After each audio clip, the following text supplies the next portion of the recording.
The March of Echoes. Part 1. The Allure of the Parade. His name is Elian, a young man with a bright gaze and an eagerness for something more, something grand. He walks alongside his friends, Livia and Corin, their laughter and chatter filling the air around them. They are in a city where time blurs, a surreal mix of eras and histories.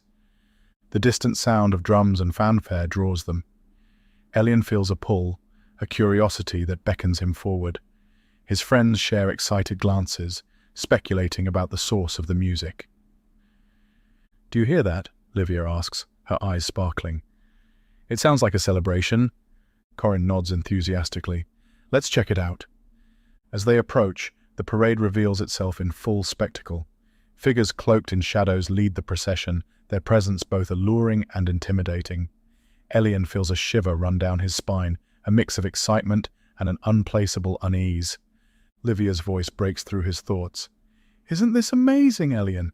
It's like we've stepped into another world." Corin laughs. "A world of adventure, you mean? Come on, let's join in." Elian hesitates, but the allure is too strong. They step into the parade, joining the throng of people. Banners of forgotten empires and chants of lost causes fill the air. Elian looks around, trying to take it all in. Amidst the noise, a faint whisper catches his ear. He turns, but sees no one. The whisper is gone as quickly as it came, lost in the din of the parade. "Did you hear that?" Elian asks. But his friends are too caught up in the excitement. "Hear what? The music? It's incredible." Livia responds, her eyes alight with fervor. Elian shakes off the feeling and smiles, but a part of him remains alert, listening for that elusive whisper. As they delve deeper into the parade, Elian notices the subtle changes in the atmosphere.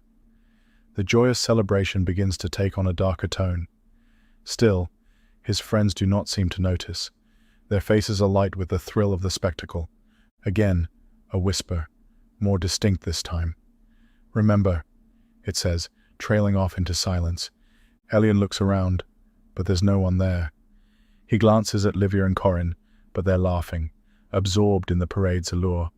He feels a tug at his heart, a sense of something important just beyond his grasp.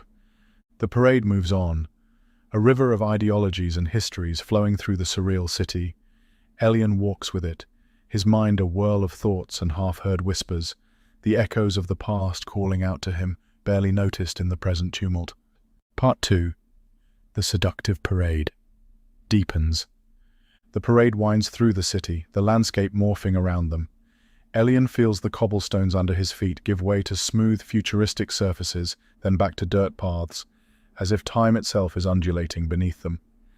Livia and Corin are caught up in the fervor, chanting slogans whose meanings seem as transient as the shifting ground. Elian joins in, but his voice is a murmur lost in the cacophony. He can't shake the feeling of being an actor in a play whose script he hasn't read. "Look at this!" Corin exclaims, picking up a rusted shield from the ground, its origin a mystery. "We're warriors in the greatest parade of history." Livia laughs, twirling with a banner that flickers between eras, its symbols changing like a chameleon's skin. "Heroes of time!" she shouts. Elian watches, a smile on his lips, but a furrow in his brow. The air is thick with the sense of history, the metallic tang of iron, the musty smell of old books, the acrid odor of burning embers. It's disorienting yet strangely intoxicating. Another whisper brushes against his ear like a leaf carried on a breeze. "Beware!" It caresses his mind, but when he turns, there's only the throng of parade-goers. The shadow puppeteers move with eerie grace, their cloaks billowing like dark clouds. They seem to be everywhere, watching, guiding. Elian feels their eyes on him, and a chill runs down his spine. "Aren't they magnificent?" Livia breathes, her gaze fixed on the shadow puppeteers. Corin nods, mesmerized. They know the way to a new world. Elian wants to agree, to feel the certainty that his friends do, but the whispers grow louder, more insistent. "Remember, beware." They are like echoes of a forgotten song, haunting and sad. The parade's lights flicker. casting long shadows that dance eerily on the walls. Elian sees figures in these shadows, figures that weep and wail, their arms reaching out to him. But when he blinks, they're gone, replaced by the laughing faces of his friends. He wants to speak, to ask if they see and hear what he does. But the words catch in his throat, a silent scream in a sea of noise.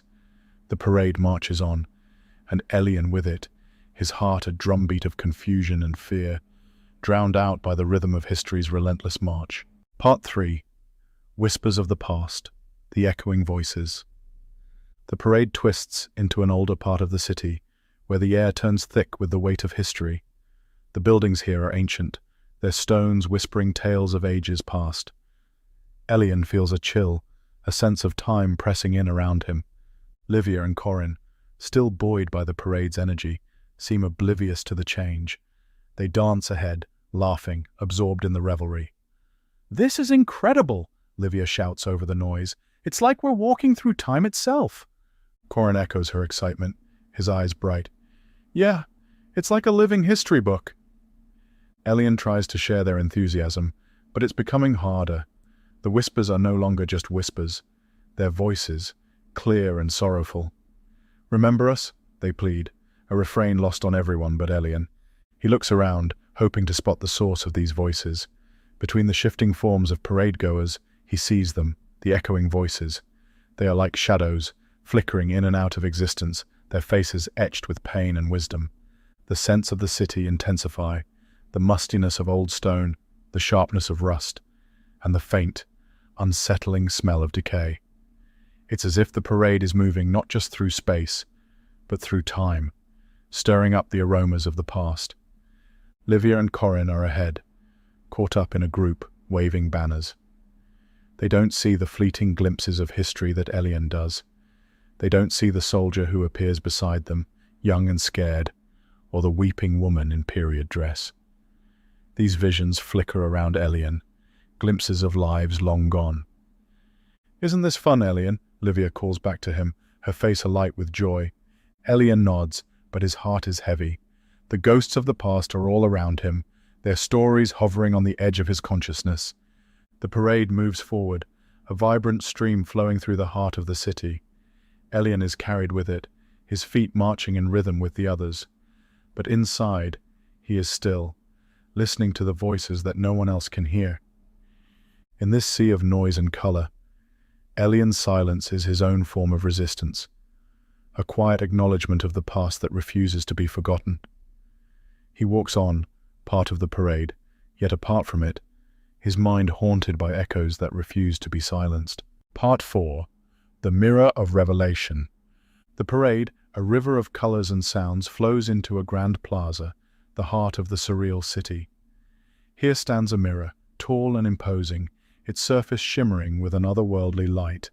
Elian feels drawn to it as if it holds answers to the questions swirling in his mind. Livia and Corin are ahead, their laughter echoing back to him. They are oblivious to the mirror's pull, their attention caught by the spectacle of the parade. Elian approaches the mirror hesitantly. The reflection at first shows the parade in all its glory. The vibrant costumes, the enthusiastic crowd, and the shadow puppeteers in their commanding elegance. But then, the image shifts, revealing something darker.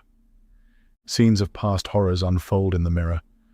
Wars, oppression, suffering, all woven into the ideologies celebrated by the parade.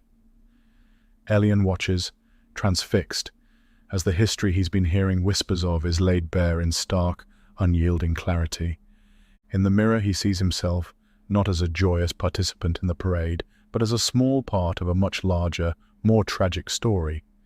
The realization is a jolt, a cold splash of truth against the heat of the celebration. Behind him, Livia and Corin are still immersed in the parade, their eyes not on the mirror, but on the shadow puppeteers. They do not see what Elian sees. They do not feel the weight of history pressing down on them.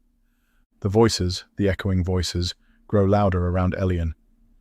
"See the truth," they urge. "Break the cycle." Their words resonate with the images in the mirror, a chorus of warning and wisdom. Elian wants to tell his friends, to show them what he sees, But when he turns to them, words fail him. They are caught up in a different reality, one that the mirror does not reflect. The parade moves on, and the mirror's revelations fade. The images blur into reflections of the present once more. Elian is left standing there, the echoes of the past still ringing in his ears, even as the parade sweeps him forward. In that moment, at the mirror, Elian stands at the intersections of past and future. The choice is his: to follow the parade in blissful ignorance, or to heed the whispers of history. But the parade does not wait for choices to be made. It marches on, pulling Elian with it, the mirror's revelations a fading echo in his mind. Part 5. The Unresolved End. As the parade winds its way out of the plaza, the atmosphere grows more somber. The vibrant energy that once fueled the fledglings has dimmed, replaced by a quiet, uneasy anticipation. Elian walks among them, his mind a whirlwind of images from the mirror and the relentless whispers of the echoing voices. Livia and Corin, still caught up in the parade's dwindling fervor, seem to sense a change. "It's getting quiet," Livia observes, her voice tinged with confusion. Corin looks around as if seeing the parade for the first time. "Yeah, it's like we're heading somewhere different," he murmurs. Elian hears them but doesn't respond. His eyes are focused ahead, where the shadow puppeteers lead the parade towards an unknown destination. The echoing voices are louder now, a persistent hum in his ears. "Choose, remember," they intone, a mantra that seeps into his very being. The parade comes to a halt at a crossroads. The city's architecture around them, a jumbled tapestry of eras, each path leading away from the plaza, seems to beckon with a different promise, a different version of history's repeating tale. Elian looks down each path, the echoing voices now a chorus in his mind. He feels the weight of their warnings, the gravity of the choice before him. But what can he, a single fledgling, do in the face of history's vast, unyielding march? Behind him, Livia's voice breaks through his thoughts. "Where do we go now?" she asks, a hint of fear in her voice. Elian turns to face them, his eyes meeting theirs. In that moment, a connection is forged, a shared uncertainty that speaks louder than words. But Elian remains silent, his voice lost in the parade's echo. The parade, paused at the crossroads, is a tableau of indecision. The fledglings stand motionless, their future unwritten, the past's echoes resonating around them. The shadow puppeteers wait, their silhouettes dark against the shifting cityscape. Livia's hand finds Elian's, a silent plea for guidance. Corin stands beside them, his usual confidence replaced by a quiet introspection. They look to Elian, their eyes asking the questions their lips cannot form. The air around them is thick with the echoes of history, whispers of what was and what might be. But in this moment, the echoes fade into a hush, leaving only the quiet heartbeat of the present. The parade, with its colors and cries, its shadows and lights, waits. The shadow puppeteers, figures of allure and mystery, are still, their next move unseen. And at the heart of it all, Elian, Livia, and Corin stand, their choices unmade, their journey paused at the threshold of the future. The end.